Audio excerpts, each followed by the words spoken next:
this is Carrie with CarrieStamps.com.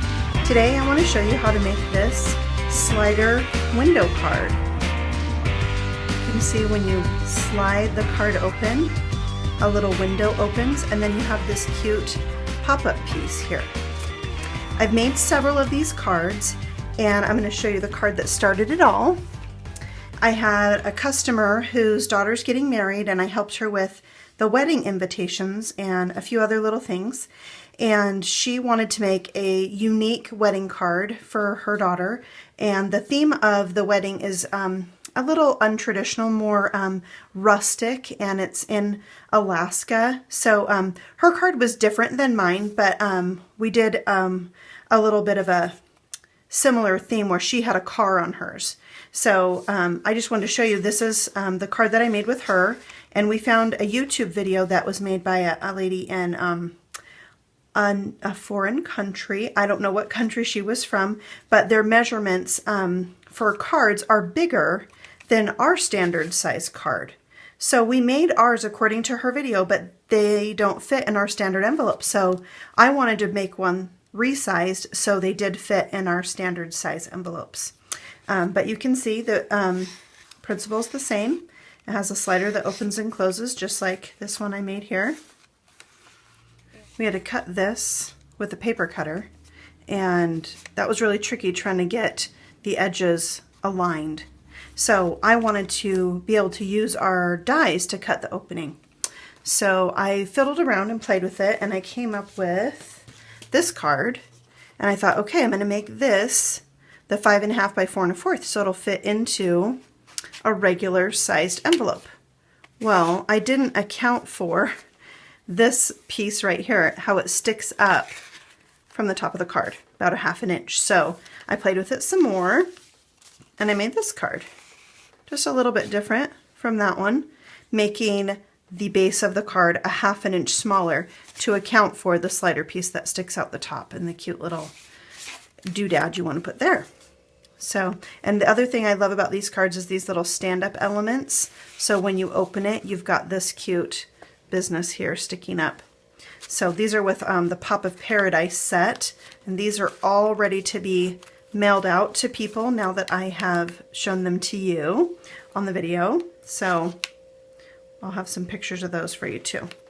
Okay, then the one that we're making today obviously is a little bit different, not as pink, and it's with the new Always an Adventure stamp set.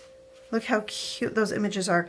And then it has coordinating dies. And I say coordinating because we have dies in here that cut out our stamped images exactly, like the tent and the hot air balloon and the trees, the bear.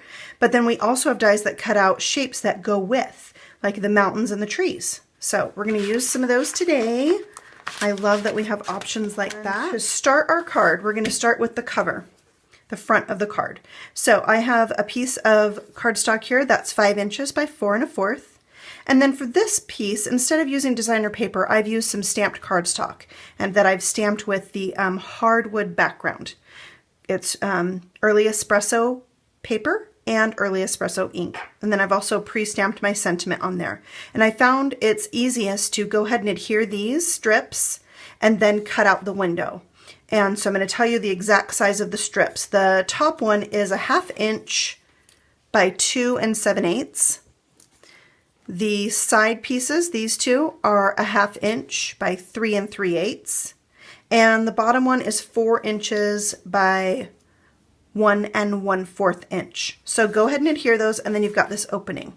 So now we need to pull in our Big Shot and square. These are our layering square framelits. They're new. Look at how many dies are in there. And they all layer together. So we're going to take this one, which happens to be the largest square from the set that's not scalloped. It measures 2 7/8. So when you put the square die on here, you want to make sure that this edge looks like it's overlapping the black or the brown paper a little bit on all sides. So just try and center that up as best you can and lay this on your Big Shot Take it for a ride through there. Much shaking will occur. And let's see how we've done. So see, it gives you a guide where to cut it out. Takes the guesswork out of it for you. Nice, perfect opening. You might not get it perfect every time. One of mine, I got it a little high right here and didn't have much of that showing. But once you get all your cute stuff on there, it doesn't matter. So we're going to set that aside and we're going to work with the sliding pieces. So for this piece right here, the slider, I have a piece that measures just a hair short of 2 7/8 by 3 7/8. Then what you're going to do is you're going to fold that piece in half. Okay? Then you're going to give it a score at the top and the bottom at 1/2 inch. And that'll give you the piece that you need. It needs to be just a hair short so that it's going to open and close in this opening. Okay, so the piece that is closest to you, you want to put the adhesive on the back. The piece that's farther away from you or near the top, you want to put the adhesive on the front. So they're opposite of each other. Okay, then the piece that's going to hold this Striped Designer Series paper, that piece measures 4 by 4.5. Okay, and this can be the tricky part here. We're going to take the adhesive off.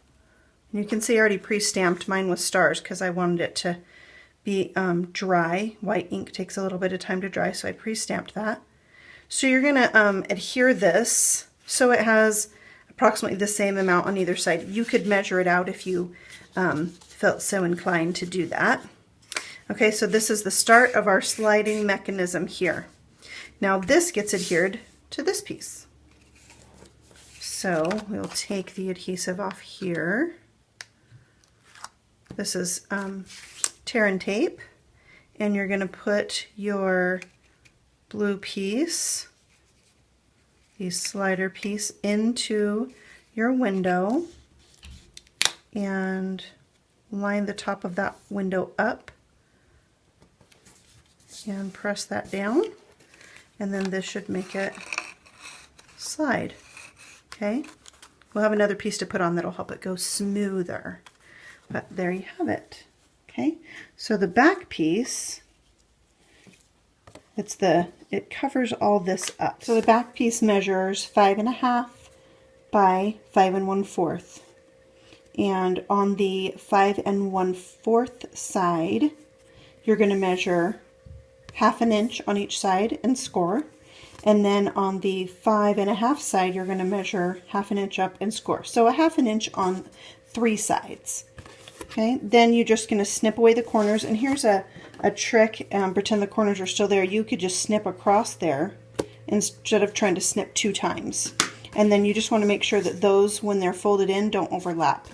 Okay, and then I showed this card on my blog before, the flamingo card, and I wasn't able to just type out the directions because of this part I felt I really needed to show on video. So when you are sticking this to the back of your card, you really want to make sure that you're getting this flap in between the designer paper and the card front.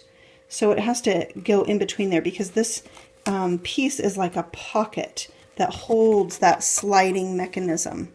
Okay, so you just get it in between the two. When you have it where you want, then you press it down.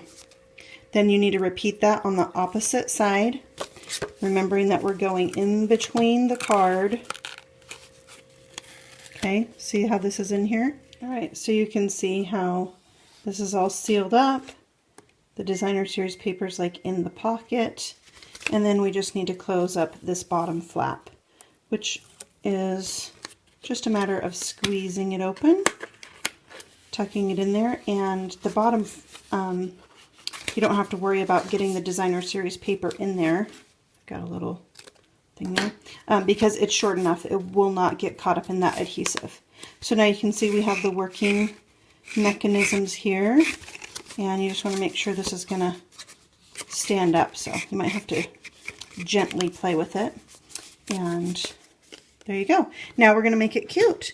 So we're going to start with the mountains. I pre-die cut from Early Espresso. I'm not going to put it all the way to the bottom. I want them to stand up a little bit right here. And you can see I already made sure they were the exact width of my pop-up piece. And we'll add our trees. This one's going to go to that score line there. And now that I've got my trees all secured, we'll put our tent on. And I like to use some dimensionals for that. So I'll put a couple on there. I like to use all my dimensionals and the edges. Okay, so that goes here. Oh, it's cute. And then, of course, we need a little brown bear. He gets a dimensional too. You can see I've already stamped these and die cut them out. So it was nice and easy because both of these have die pieces. I didn't have to fussy cut those. I did fussy cut my fire because there's no die for the fire. I don't know if that's because it's just so teeny, which means I need a teeny dimensional. But that was the only piece, so it's less stressful when you only have one. And we'll put our little fire down here for something cute down there. And then for our pop-up piece, I have the moon here, and then just a small piece of window sheet. And to adhere this, you're going to take a mini glue dot and adhere the moon to the top piece. Then you'll stick a glue dot to the front side of the little 1/4 inch strip, and I'm going to stick that to the back of the bear. So when you pull this and the window opens, you've got your moon up in the sky. And lastly, I like to add a little piece that attaches to the slider that can be a little handle, and I thought, well, the hot air balloon works so good. We have lots of hot air balloons in Idaho, where I'm from, and we even have where they light up at night. So that's what this reminds me of. And that is the card. And then, of course, you can write inside the window or stamp a sentiment in there, put something cute up here, and really personalize it to whoever you're giving it to. And there's also room on the back if you're one of those people that likes to write a lot. You know, some people are like that. You got a lot to say.